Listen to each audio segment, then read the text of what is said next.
Pa pozdrav svima youtuberi, dobrodošli u moj novi video. Danas ću vam uraditi jedan od prvih teških trikova koje sam naučio. Prve početka bih želeo da vam pokažem da su sve karte različite, zar ne? Ok, znači još jednom na brzinu. Dobro, vidjeli ste, nećemo gubiti vreme na to. Dakle, ovako. Uzet ćemo ova 4 žandara sa dna. Vidite? I pazite ovako. 3 od njih ćemo staviti u sredinu. Zašto?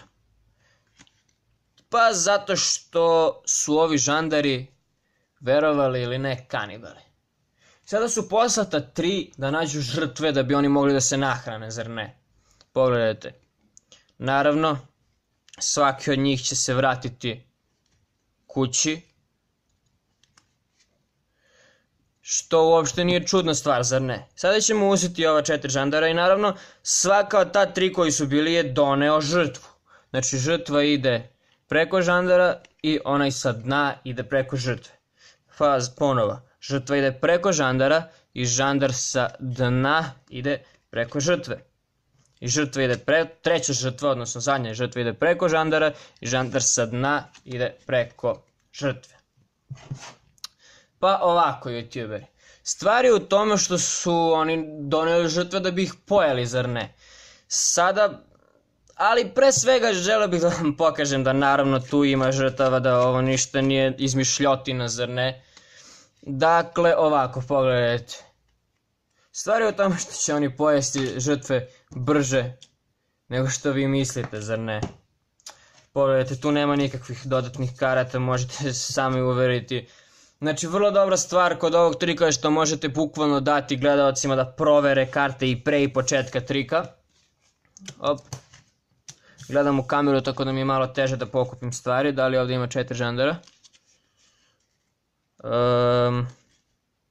Ima. Dakle, ovako. Pogledajte. Kada su oni pojeli žrtve, oni će pre ili kasnije ponovo ogladniti, što je loša stvar, zar ne? Pošto će onda morati da počnu da jedu sami sebe. To je malo tužno, znate, do sada smo se družili sa njima, oni će početi tako, jedan po jedan, da nestaju u dubinama mora. Ne znam zašto ovo radim. Eto, baš tako, jedan po jedan će početi da nestaju. I naravno morat će i zadnji, pošto nema šta da jede, on će samo umreti od gladi i otići par metara ispod zemlje. I sada naravno, pošto je kanibalizam zabranjen, znamo svi svuda u svetu, detektiv, koji je u ovom slučaju kralj Pik, će istražiti slučaj. I on će se šetati kroz taj kvart kanibala i on će naići na kanibala, žrtvu, kanibala, žrtvu, kanibala, žrtvu i kanibala, kako sve leševe kako leže jedan pored drugog. I kada on bude video ovaj odvratan prizor, njemu će se toliko smučiti da će se on promeniti i više nikad neće biti isti kralj Pik. Pa youtuberi, ako vam se svidio ovaj trik, ja ću ga objasniti, ne mogu tačno da vam obećam kada, ali ću ga definitivno objasniti. U stvari, verovatno će moj sljedeći video biti objašnjenje ovog trika, tako da ne brinite se, bit će objašnjen.